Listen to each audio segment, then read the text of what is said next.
In this video, we'll be teaching you how to color realistic flowers using watercolor brush pens. Welcome back to the ColorIt channel, where we talk about anything and everything adult coloring with ColorIt's products. Today, we'll be teaching you how to color realistic flowers using our watercolor brush pens. In this video, our amazing ColorIt artist Arvin will color in this beautiful sunflower page from our most recent release, Colorful Flowers Volume 2. With their bright yellow petals and tall green stems, it's easy to see why sunflowers are popular among ColorIt colorists. They represent happiness, joy, and cheer in human life. Okay, so first, when starting with a page like this, I'd like to bring up reference.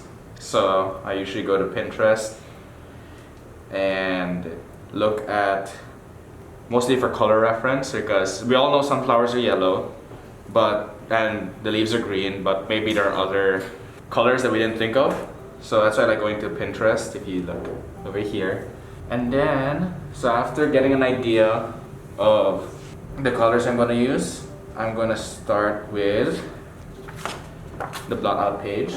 And it's important to use this because the paper is going to be the same, and you don't want to use a different paper and then experiment on it and it's not going to react the way you want it to react.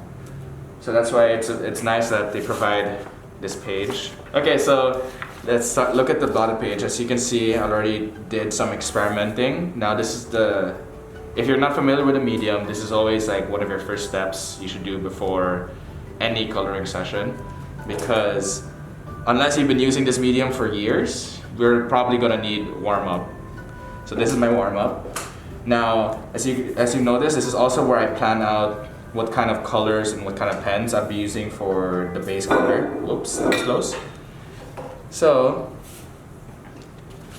in this lovely set, I like to start out with the pale colors, because these are lighter. And generally speaking, when you're working with watercolor, you want to start with lighter colors because you always go from light to dark, essentially. Because if you go too dark, there's no going back. At least with light, you can work your way forward. This set of pastel-looking yellow, blue, green, and pink will be the base. Arvin recommends starting with lighter colors as it's easier to correct mistakes along the way. You can desaturate colors by putting some on your palette, then using a brush dipped in water to diffuse it. I'm gonna take some of this yellow because I found it a bit too strong when I first laid it in, so I'm just gonna put some on my palette here. And then get my brush, dip it in water, but again, not too much water, so dab it, get rid of most of the water. You want your brush damp, but not dripping wet. Like damp to the touch. Then you just collect some of that paint and do a light color in. So you want it light, like I said, you want to start from light to dark. And you want to use the water to give you a nice wash. Watercolor brushes are great because they give you control over a color's intensity. As you can see, Arvin uses a light hand to create an even wash of color across his centerpiece. Another tip Arvin has for our colorists out there is to always test out colors on the blotter page, so you get a general idea of what the color is going to look like once it hits paper.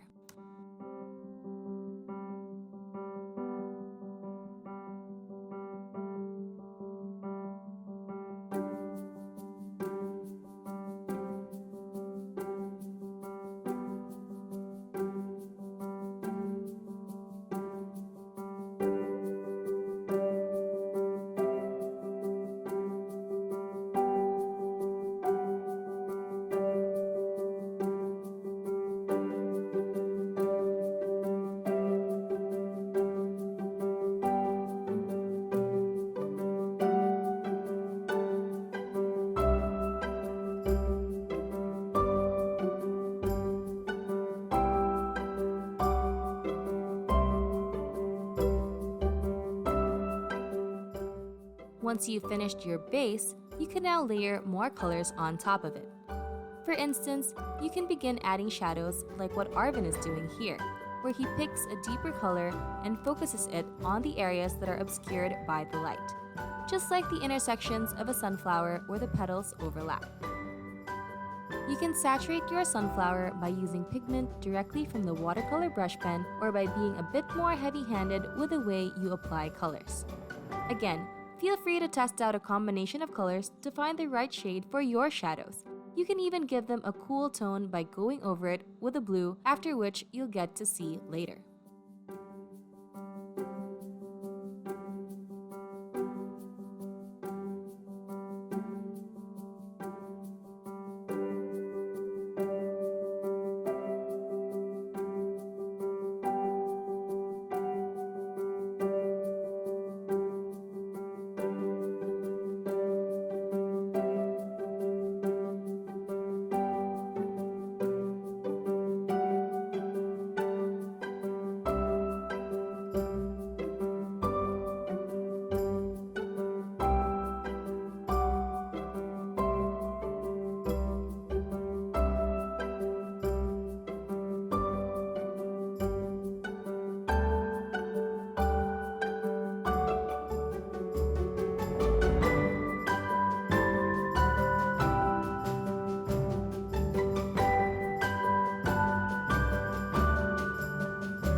Now that your centerpiece is finished, you can now move on to the other sections of the page.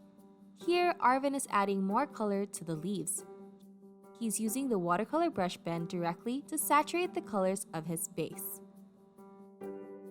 Next is to add shadows to the leaves with a darker green like C137 or optimal olive to the stems or leaves. Once you've finished, use a light blue shade to give your piece a cool toned effect.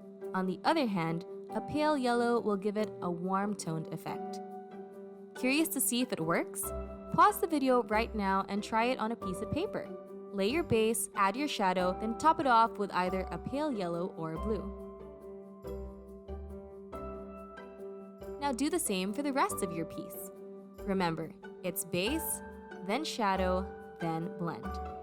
Start with a light wash of color using a pale base, deepen it with a darker shade, then go over it again to make everything look seamless.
Our last tip when you're coloring with watercolor brush pens is to do the darkest colors last, like the blissful black that Arvin is using for the bees. He saved the black for last and used it as his finishing touch.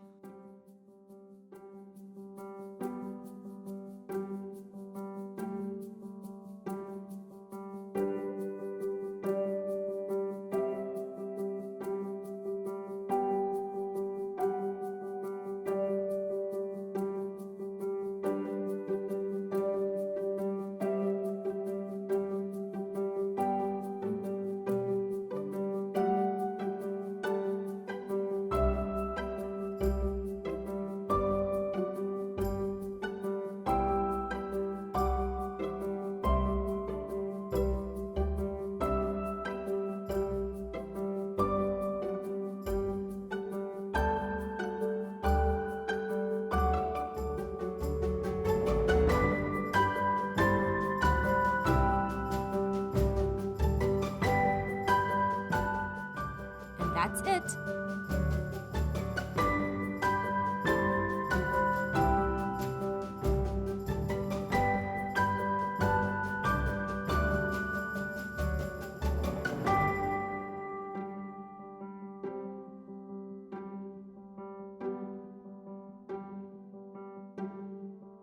Which technique is new to you? Let us know in the comments down below. And as always, thanks so much for hanging out with us. We have more videos like this on our channel, so please make sure to subscribe and click that bell icon so you'll be notified each time we upload. And as always, thanks for watching!